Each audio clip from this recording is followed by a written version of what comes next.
ঘন্টার মধ্যে আইনানুগ ব্যবস্থা গ্রহণ করতে হবে। সেই সাথে আমাদের 2 নম্বর দাবি হলো, আমাদের যেই 3 দফা দাবি রয়েছে প্রকৌশল খাতের জন্য, প্রকৌশল খাত সংস্কারের জন্য, এই 3 দফা দাবি বাস্তবায়নের জন্য আগামী 12 ঘন্টার মধ্যে কমিশন গঠন করতে হবে। বন্ধুরা, এই 12 ঘন্টার মধ্যে যদি আমরা এই 2টি দাবির একটি দাবিও পূরণ না পাই, তাহলে আমরা আরো কঠোর থেকে কঠোর কর্মসূচিতে যাব ইনশাআল্লাহ।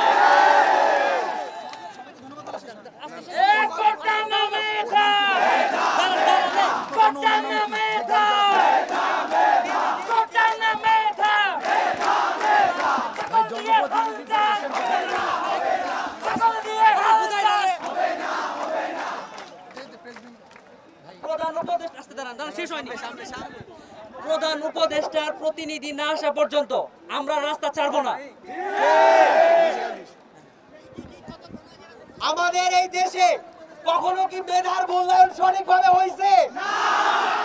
আমরা গত বছরেও দেখেছি, কিংবা বিগত 16 বছরেও দেখেছি আমাদের এই দেশে মেধাবীরা কতভাবে লাঞ্ছিত হয়েছে।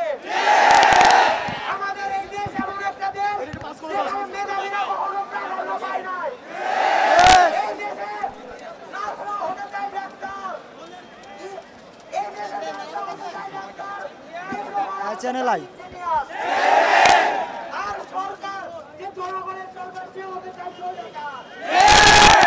গত বছরও দেখেছি স্বৈরাচারের কতটা পতন হয়েছিল। এবারও দেখবো ডিপ্লোমাদের কিভাবে পতন হয়। এই কোটার বৈষম্যের প্রস্তাব